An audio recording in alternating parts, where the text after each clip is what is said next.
আসসালামু আলাইকুম, welcome to Ashish kitchen and blog. চলে আসলাম তোমাদের সাথে নতুন একটা রেসিপি নিয়ে। এই ঠান্ডার ভিতরে পিঠা খেতে কার না ভালো লাগে। এটা কিন্তু তাল, এই দেখো আমি তাল নারিকেল দিয়ে করে নিয়েছিলাম। এখানে দুধও দেওয়া আছে।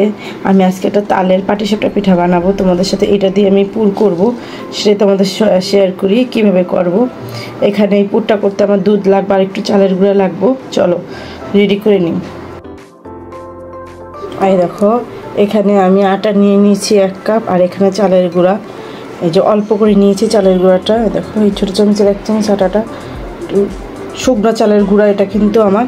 এখন এটা আমি একটা বেটার তৈরি করে নিব। দেখো একটু লবণ দিয়ে দিব। মিষ্টি জিনিস কিন্তু লবণ না দিলে ভালো লাগে না খেতে। একটু লবণটা দিলে চিনির টেস্টটা সুন্দরভাবে আসে। আর এখন আমি চিনি দিয়ে দিব, একটু হালকা চিনি দিব যাতে পুর টেস্টটা আসে, এটার জন্য। আর সাথে এই যে পানি দিয়ে একটা পাটিসাপটা পিঠা বানানোর ডো তৈরি করে নিব। একবারে দিতে যাবে না, অল্প অল্প করে দিবে, হয়তো বেশি কম হয়ে যেতে পারে, কারণ ডোটা একটু আমার 5 মিনিটের মতন রাখতে হবে। ওইখানে আমি খিরসার পুর বানানোর জন্য কিন্তু চুলায় দিয়ে আসছি, ওটা গরম হচ্ছে, আর সাথে আমি এটা রেডি করে নিচ্ছি। এইভাবে তোমরা একটা ডো তৈরি করে নিবে। এই ঠান্ডার ভিতরে কার না ভালো লাগে পিঠাপুলি খেতে, সেটার কারণেই চলে আসলাম তোমাদের সাথে।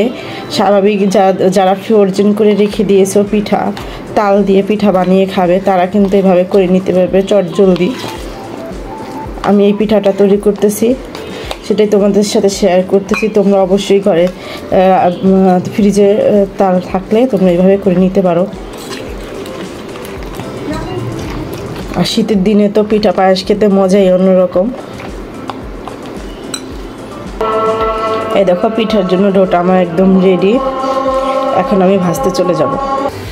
এই দেখো দুধ আর একদম মিলে গেছে। এখন আমি অল্প একটু চালের গুঁড়া দিয়ে দিব, খিরসাটা একটু ঘন করার জন্য। অনেক সময় লেগে যাবে এটার জন্য। দেখো দিয়ে দিলাম। এখন সুন্দর করে একটা ডো তৈরি করে নিব। অনেক সুন্দর কিন্তু এটা ঘ্রাণ আসতেছে।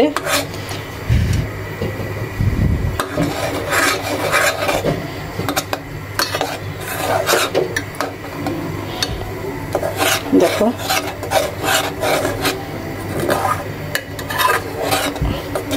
তোমরা দুধ বেশি কম করে নিতে পারো। আমার দুধটা দিয়ে জাল দেওয়া ছিল, এটা কিন্তু আমার ফ্রিজে ছিল তালটা। আমার আজকে মনে চাইলো যে তোমাদের সাথে একটু পিঠা তৈরি করি, এটার জন্য আসলাম। নারিকেলও দেওয়া আমার সাথে, তালের সাথে নারিকেল দুধ দিয়ে আমার জাল দেওয়া ছিল ডিপে, ফ্রোজেন করা ছিল। ফ্রোজেন করা তাল দিয়ে দেখো আমি কত সুন্দর করে পিঠা বানাবো, পাটিসাপটা পিঠা। সেটাই তোমাদের সাথে শেয়ার করবো। ইউনিক একটা পিঠা।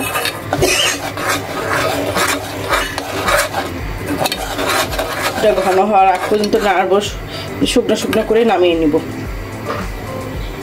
আর দেখো একটা এলাচ দিয়ে দিব ঘ্রাণের জন্য, একটু সুন্দর ঘ্রাণ আসবে। পরে আবার উঠে নিব। এলাচটা দিয়ে দিলাম,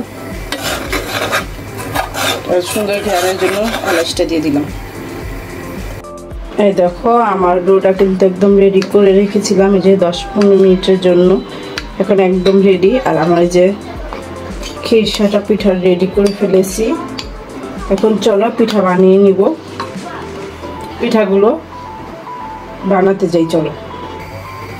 এই দেখো তাওয়ার ভিতরে আমি এখন তেল ব্রাশ করে নিব। পিঠা ভাজার আগে অবশ্যই একটু তেল ব্রাশ করে নেবে, তাহলে পিঠাটা সুন্দর হবে, না হয় পিঠাটা সুন্দর হবে না। এখন আমি পিঠা ডোটা দিয়ে দিলাম। এবার ঘুরিয়ে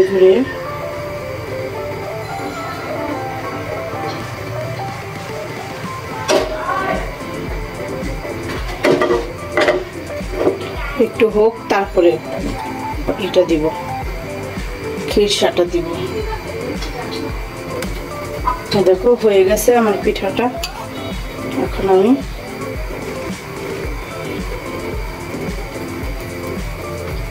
খিরসা দিব, দিয়ে পিঠাটা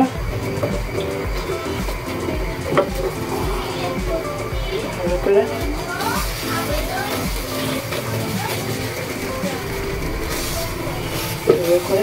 মুড়িয়ে নিব।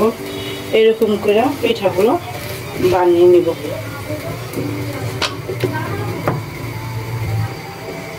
দেখো হয়ে গেছে। উল্টে পাল্টে দুটো পাশ একটু হালকা ভেজে নেব।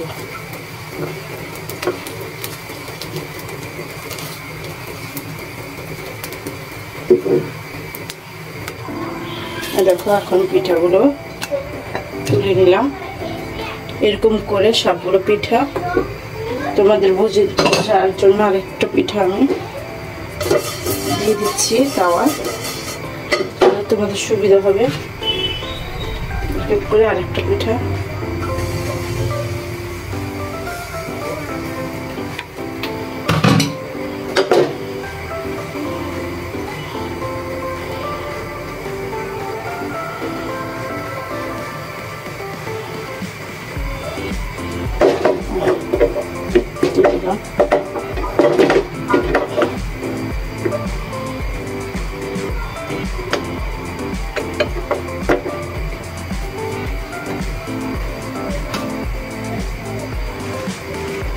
কোটটাও দিয়ে দিলাম।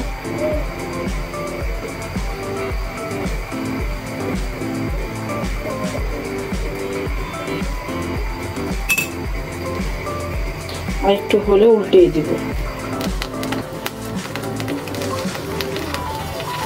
দেখো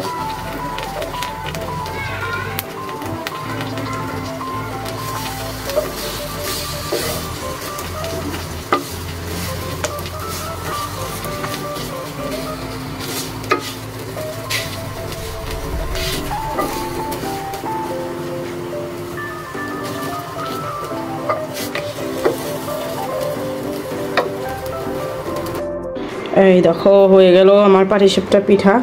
কেমন হয়েছে জানাবে। দেখো কত সুন্দর। আর এই তালের পাটিসাপটা পিঠা আমি বানিয়ে নিলাম। তোমাদের কাছে যদি ভালো লেগে থাকে অবশ্যই আমার ভিডিওটা লাইক দিয়ে কমেন্ট করে শেয়ার করে দিবে। আজ এ পর্যন্তই। সবাই ভালো থাকবে, সুস্থ থাকবে। আসসালামু আলাইকুম, আল্লাহ হাফেজ।